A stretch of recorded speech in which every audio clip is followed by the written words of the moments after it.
Vous écoutez Voix de médecin avec le département des Côtes-d'Armor. Qualité de vie, pratiques coordonnées, pôle pluridisciplinaire, venez vivre, partager et exercer dans les Côtes-d'Armor. C'est pas un métier, médecin. C'est quoi? Une espèce de malédiction. Quoi de neuf aujourd'hui, docteur? Mes yeux ne verront pas ce qui s'y passe. Ma langue taira les secrets qui me seront confiés. Voix de médecin, le podcast de témoignages de WhatsApp Doc qui vous emmène dans l'intimité de l'exercice médical. L'éco-anatomie avec le repérage dans l'espace et le fait qu'on garde un contact humain avec le patient, c'est ça qui me passionne, c'est ça qui me motive en fait. Ça me stimule d'aider le confrère qui m'a prescrit une échographie pour trouver le diagnostic et on garde toujours un côté relationnel avec les patients et ça c'est important pour moi.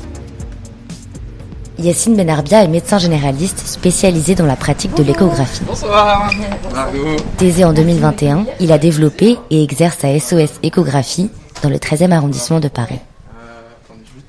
C'est là que nous l'avons rencontré pour parler d'anatomie, de SOS médecin et de films d'horreur. Initialement, j'étais plutôt parti pour devenir soit ingénieur ou plutôt dans cette branche-là.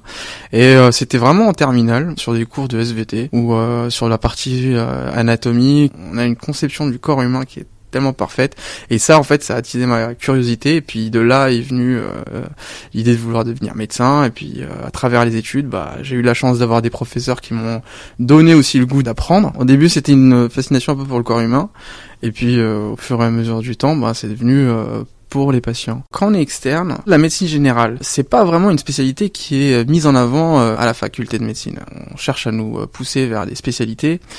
Je voulais avoir une médecine globale, donc apporter des soins aux patients tout en gardant ce côté relationnel, et je trouvais que la médecine générale c'était le bon compromis.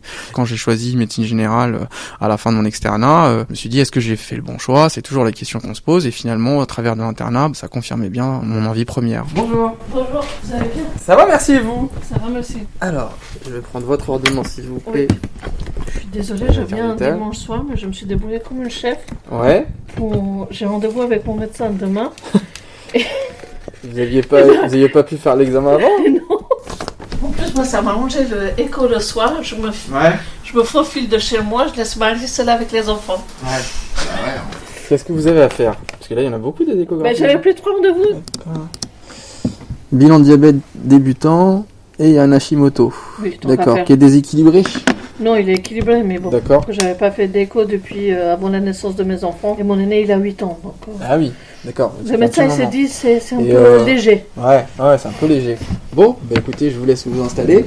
Et à un moment donné, j'ai été abordé par le docteur Nain qui m'avait sollicité pour me faire intégrer ce médecin en 2018.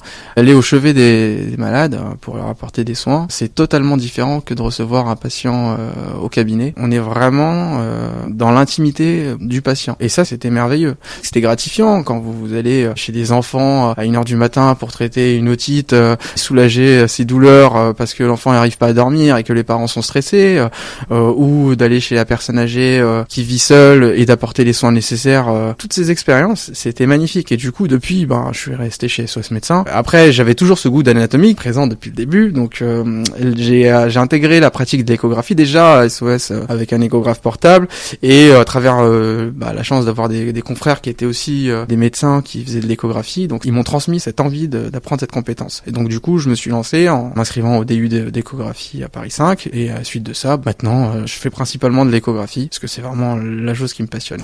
Je suis désolée, quand je suis stressée, je parle beaucoup. Non, ne vous inquiétez pas. Il n'y a aucune raison d'être stressé. Vraiment. En fait, qu'est-ce qui vous stresse? Ce que vous pouvez découvrir, trouver. On vient jamais chez le médecin pour une promenade de plaisir. Mais si, il faut venir nous voir deux fois comme ça, juste pour plaisir, c'est bien ça aussi. Alors, durant l'examen, c'est pas que j'ai pas envie de vous parler, madame, c'est simplement il faut rester silencieuse et ne pas bouger, sauf si je vous le demande, pour que je puisse bien analyser vos artères. C'est des artères de jeune fille. À gauche, c'est nickel. Il n'y a pas de plaque. À 41 ans, je me sens encore une jeune fille. C'est très bien. Non, c'est vrai, hein, c'est nickel. Hein. Moi, ma crainte, c'était qu'il y ait un problème. Ouais, surtout avec le diabète. Hein. Maintenant, on va regarder à droite. Après, on reçoit pas que des urgences, on reçoit aussi des patients qui ont pris des rendez-vous parce que ils ont pas réussi à prendre de rendez-vous en ville parce que le délai était trop long dans leur cabinet de proximité. Comme j'ai passé le début d'échographie, je me suis associé à SOS Médecins et j'ai eu la chance que le président et la vice-président me font confiance et puis nous ont aidés à développer ce projet. Parce que faut savoir qu'à SOS Médecins, en fait, voilà, on réalise des visites médicales d'urgence, mais que maintenant on est assez organisé quand même en structure ambulatoire. On a quand même une régulation, des centres de consultation, des biologistes qui en travaillent, auxquels il y a des prises de sang qui sont faites à domicile. Et ça, c'est un complément. Je trouvais que c'était quelque chose qui ajoutait une touche à SOS Médecins. Donc c'est un peu pour faire un peu un hôpital ambulatoire finalement. Hein. Donc puis indirectement, ça désengorgeait aussi les urgences. On va attaquer maintenant la thyroïde. Apparemment, elle ne travaille pas du tout. Elle ne travaille pas du tout. C'est une chômeuse. C'est une chômeuse. Pas une chômeuse, c'est une feignante alors. Oui, c'est pire que ça. On va commencer. Le chômage, il est subi là, c'est choisi. Bon, effectivement, la thyroïde, ça se confirme, c'est bien une thyroïdite d'Hashimoto. Elle a un aspect, son parenchyme a vraiment un aspect d'Hashimoto. Je sais que vous êtes curieuse, madame, mais il ne faut pas regarder, il ne faut pas bouger. Alors l'éco-anatomie avec le repérage dans l'espace et le fait qu'on garde un contact humain avec le patient, c'est ça qui me passionne, c'est ça qui me motive en fait. Ça me stimule d'aider le confrère qui m'a prescrit une échographie pour trouver le diagnostic devant des douleurs abdominales aiguës. Après bon, il n'y a pas que ça en échographie évidemment, il y a aussi tout ce qui est du suivi, ça aussi c'est intéressant et on garde toujours un côté relationnel avec les patients et ça c'est important pour moi. Je peux pas me manquer du contact avec les patients, ça fait partie des choses qui me motivent dans mon métier. J'aime bien apporter mon aide, même si c'est à travers juste une échographie, on pourrait dire ça comme ça, mais apporter mon aide à la guérison du patient en apportant un diagnostic ou en ciblant un peu plus les hypothèses qui sont émises initialement. Et puis des fois on arrive avec des patients qui sont très stressés par rapport à la demande d'examen qui a été réalisée, de pouvoir les rassurer, de pouvoir leur expliquer les choses aussi. C'est pour ça que ce côté relationnel, j'aime bien. Hop, je vous donne ça. Ordonnance, j'étais aux urgences hier. D'accord. Parce que j'avais des crampes au ventre. Alors ça fait 4 jours que je traîne ça. Et prise de sang, tout était bien, mais sauf niveau pancréas. Ouais. On m'a fait faire un scanner quand même pour voir après. Normal. Mais qui était normal. Donc c'est quand même... Ouais, et du coup ils m'ont conseillé quand même de faire une petite écho. Ouais, on va regarder s'il n'y a pas une origine biliaire, c'est-à-dire s'il n'y a pas un calcul ou une dilatation des voies biliaires. Ok, très bien. Vous êtes bien à jeun ? Oui, j'ai un peu bu tout à l'heure, mais... Mais que de l'eau ? Oui. Ah oui, de toute façon... pas bu d'alcool. Non, mais de boissons sucrées ou quoi que ce soit. Non, rien. Je rigole pas, franchement. Et s'il y a un calcul, imaginons, il faut l'enlever, j'imagine. Tout dépend. S'il entraîne une dilatation des voies biliaires ou est-ce que ça infecte la vésicule, oui, mais pas... Ah, j'ai plus de vésicule. Ah, vous êtes... Et j'ai un RCH. D'accord, ok. Je vous laisse retirer votre veste et puis vous allonger pour qu'on puisse commencer l'examen. J'ai souvenir d'une échographie improbable. Là, celle qui me revient, c'était une situation avec une ambiance un peu particulière au cabinet. Donc c'est une femme qui présentait en fait des nausées, des vomissements et des douleurs abdominales depuis 2 semaines. Et en fait, elle avait vu un premier médecin et son médecin lui a dit non, c'est rien, ça pourrait peut-être sur une gastro. Puis elle rentre chez elle, sauf qu'elle repart voir un autre médecin 2 jours après. Il lui prescrit une écho. Donc je reçois la patiente avec son copain. Du coup, je fais l'examen sur l'étage supérieur, rien, c'est nickel, tout. Et là, je descends au niveau pelvien. Et là, je vois un embryon. On voit un embryon avec une activité cardiaque. On est déjà à plus de 6 semaines. Donc, on finit la consultation. Je dis, madame, vous êtes enceinte. Et là, en fait, je vois la femme, elle est comme ça. Il y a son copain qui le regarde, un peu bizarre. Il sort de consultation. Pendant que moi, je leur ai dit, je le compte rendu. Donc là, je me dis, est-ce que j'ai pas fait une gourde? Mais en même temps, je me dis, mais qu'est-ce qui se passe? Pourtant, ça devrait être une heureuse nouvelle. Même si, bon, effectivement, vous avez des symptômes, mais je vois que votre copain, il a pas l'air d'être content. Non, mais docteur, c'est très compliqué. Je me suis mis avec lui depuis 1 semaine. Je comprenais mieux, en fait, l'excès de nerfs qu'a eu son copain et le froid qu'il y a eu à la suite de mon résultat de l'échographie. Donc ouais, ça c'était quelque chose, ça m'a fait rire un peu en même temps, en dehors de consultation, bien sûr, mais sur le coup, on s'y attend pas. Hein. Je vous laisse décoincer les jambes, s'il vous plaît. Oui, parfait, c'est pas grave. Là, on voit bien le pancréas. L'aspect du pancréas est normal. Hop. On va se diriger vers le foie. On va voir les voies biliaires. Alors madame, on va inspirer fort par la bouche et on va bloquer la respiration. On relâche. C'est plutôt rassurant madame, pas de dilatation, il n'y a pas de calcul. D'accord, donc c'est très bien. Ça explique pas, hein, mais faut aller voir ailleurs. On inspire fort. Mon premier rapport avec un patient, c'était durant le premier stage en P2 lorsqu'on passe à la première année de médecine, où on fait un stage d'initiation justement aux soins infirmiers. Et du coup, j'étais en gériatrie à Bicêtre. Je me souviens encore du premier contact avec une personne âgée où j'étais là en train d'accompagner l'infirmier pour aller faire son tour des chambres afin de donner les médicaments aux patients. C'était assez spécial la première fois. Hein. Sur ce premier stage, ça a duré 1 mois tous les jours où c'était compliqué. Surtout une gêne. Ne pas savoir quoi dire, quoi faire. Par exemple aussi quand je devais aider les aides-soignants à faire la toilette pour les personnes âgées, ça aussi c'était une première fois marquante et qui montre aussi la difficulté de ce métier et aussi tout leur courage, qu'il faut pas oublier en fait tous les maillons de la chaîne de soins, que ce soit les aides-soignants, que ce soit les infirmiers, que ce soit les brancardiers, les médecins. C'était tout à la fois quelque chose d'un peu glacial, un peu difficile pour moi de gérer, mais en même temps ça m'a donné un peu d'humilité aussi, hein. Parce que souvent quand on passe la première année, on se dit on va devenir médecin, etc. C'est bien, mais en fait ça remet les choses à sa place. Donc c'est bien, c'est très bien. Il y avait même pas d'inflammation au pancréas ? Mais ça vient d'où alors tout ça ? Après vous savez, le pancréas n'est pas analysable à l'échographie comme un scanner ou une IRM. Normalement c'est l'IRM, d'accord. Donc, ouais, après j'aurais dû faire un IRM directement. Non, ils ont fait la prise en charge qu'il fallait. Hein. Ouais. Faut quand même recontrôler. Je sais pas si votre médecin vous allez pouvoir le voir rapidement. Si vous voulez, je vous refais l'ordonnance pour recontrôler la lipase. Ouais, je veux bien, pour la prise de sang. Ouais. D'accord, comme ça vous revoyez votre médecin avec, et puis voir s'il faut pas represcrire aussi une nouvelle imagerie. Hein. La première fois où j'étais confronté à la mort, c'était principalement en stage de dissection. C'était difficile. Hein. Quand on rentre dans la chambre, le soir, dans une pièce qui était au dernier étage, c'est un peu glauque, ça fait un peu penser comme ce qu'on était dans les films d'horreur. Au début, oui, c'est très effrayant. J'osais pas, personnellement. Vous voyez, quand on devait disséquer des corps, c'était très difficile. Mais au fur et à mesure du rapport avec une personne décédée, c'est comme si on appréhendait moins le fait de se confronter à la mort. Et du coup, au fur et à mesure des soirs qu'on allait faire la dissection, c'était moins compliqué pour moi de suivre un cours d'anatomie sur un corps décédé. Et après, c'est aussi ce rapport idéologique avec la mort. En fait, nous, on apporte des soins, on guérit pas, en fait. Hein. Donc, on apporte les soins suffisants pour pouvoir maintenir la personne en vie, hein, et qu'elle franchisse pas cette barrière de la mort.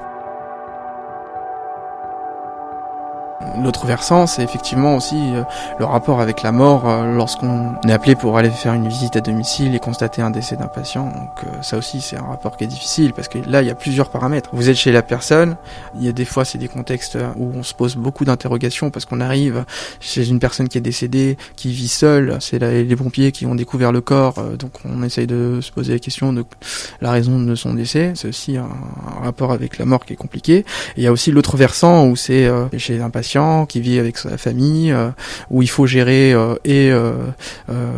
constater le décès, comprendre comment ça s'est passé, et aussi le rapport humain avec les personnes de la famille, faire part d'empathie, annoncer la mort. La première fois, c'est aussi compliqué. Hein.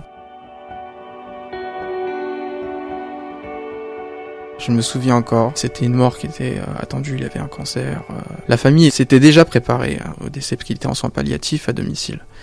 Néanmoins, la relation avec la famille à ce moment-là, c'est très compliqué. Le fils du patient décédé me parlait, j'étais que à l'écoute, je faisais preuve d'empathie, mais j'arrivais pas à parler, j'arrivais pas à pouvoir l'aider à le consoler un peu. C'était compliqué, je trouvais pas les mots, c'était très difficile. Et il faut savoir aussi respecter le silence des fois aussi. Ça, c'est aussi quelque chose qui est difficile, de respecter les temps de silence. Ils sont importants, ils font partie de la communication. C'est de la communication non verbale, mais ils en font partie. On n'apprend pas ça, c'est vraiment des expériences de vie. Hein. C'est à travers notre pratique, hein, à travers notre exercice. Hein. Je peux pas dire que j'ai appris. Hein.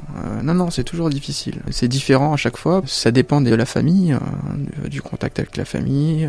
Ça dépend de comment ils réagissent face à la mort de leurs proches. C'est toujours une gymnastique assez difficile. Et je peux pas dire que il y a une formule magique où ça y est, je sais comment faire. Non, c'est toujours différent.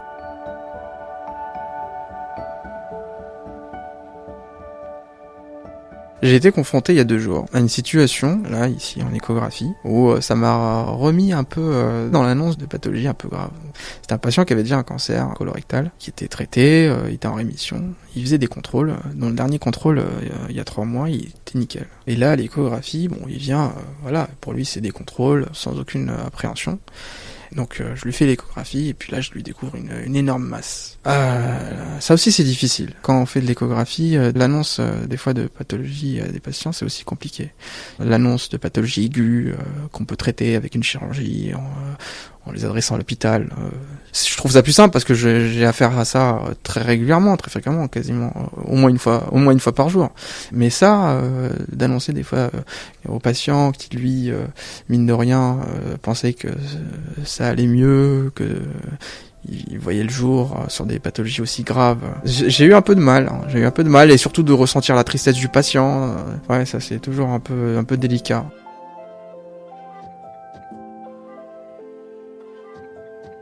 Bonsoir monsieur. Je vous laisse fermer la porte derrière vous s'il vous plaît. Douleur depuis 1 mois et demi, c'est ça monsieur? Oui. Je vous laisse retirer votre veste et vous allonger. Ouais, ça s'arrange pas. Ça... Et là il n'y a pas de fièvre par contre? Non. Mais c'est comme, ça me pique là, ça me... Vous avez des problèmes de santé monsieur? D'accord. Vous avez le foie gras monsieur, vous savez ça? Non. Non, faire attention à l'alimentation. Je suis tombée sur votre cabinet par hasard, hein. C'est pas hyper connu, mais bah, tant mieux parce que sinon vous seriez débordé. Faut l'aider un petit peu. Hein. Inspirez fort par la bouche. Non. Vous êtes bien à jeun? Non. Non. Oh, vous n'avez pas lu ça? J'ai lu 6 heures. Ouais.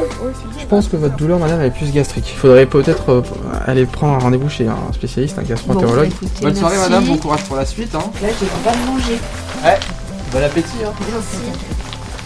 Je travaille beaucoup parce que entre la journée où je suis dans mon cabinet à Saint-Maur et les soirs, 1 jour sur 2, on se partageait les gardes d'échographie avec mon confrère. Donc ça fait beaucoup, hein, mais j'ai la chance d'avoir ma femme pour me soutenir, m'épauler sur ça, ma famille qui me soutient. J'ai de la chance d'avoir ça. Et c'est ça qui me permet de tenir. Parce que sans ça, effectivement, on est confronté à avoir que le côté professionnel prenne plus le dessus que le personnel. Mais c'est une vocation après. Même si moi ça s'est développé tardivement, j'aime mon métier, même si j'ai des horaires de travail qui sont énormes, bah j'adore ça. Je vais pas au travail à reculons, j'y vais avec plaisir.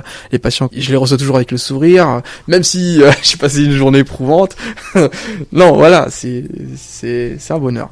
Qu'est-ce qui se passe exactement? Qu'est-ce que vous avez? Je sais pas, c'est une douleur que j'avais là. Elle est revenue il y a 2 jours. Ouais. Donc la première fois que j'ai senti, c'est il y a 1 an. Et c'était vraiment horrible aujourd'hui. Donc c'était horrible? Ouais. Pas de fièvre? Non, pas de fièvre, non. C'est juste que je sais pas ce que c'est. Sinon, vous avez pas de problème de santé particulier? Non, jamais. C'est juste pour savoir ce qu'il y a. Ce qui se passe. Ok, ça marche.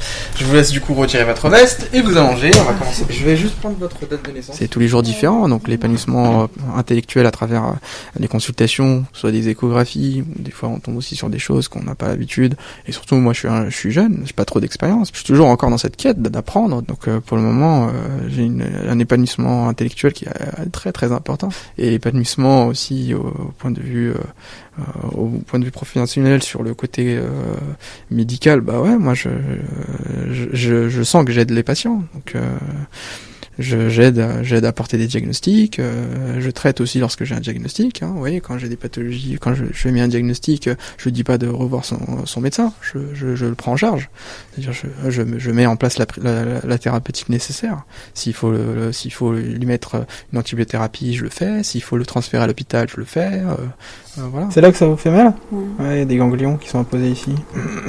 Ils sont même pas inflammés, hein. Vous aviez fait quand même une prise de sang, il vous en a prescrit une ou pas? Mes parents ils vivent en Espagne, donc je viens d'arriver à Paris. D'accord. Il faut que j'appelle le docteur en Espagne pour qu'il... Bah non, mais je vais vous faire une ordonnance. Ouais. Parce que là, moi, c'est très rassurant. Je vais vous ajouter aussi du spasfon, au cas où si vraiment les douleurs sont importantes.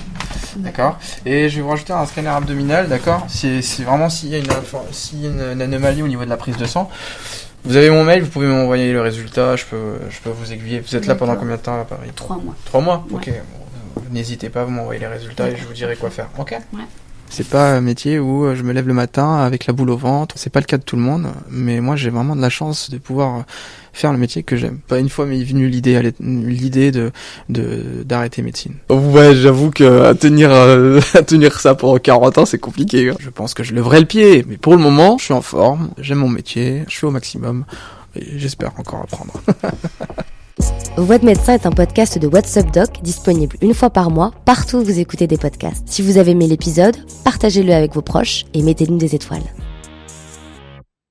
Le tournage, l'écriture et la réalisation ont été assurés par Margot Kefelec. Le directeur de la publication, c'est Mathieu Durand et le rédacteur en chef, Luc Angevert. Le générique est composé d'extraits du film Hippocrate réalisé par Thomas Lilti, du dessin animé Bugs Bunny et d'une archive de l'INA. À très vite!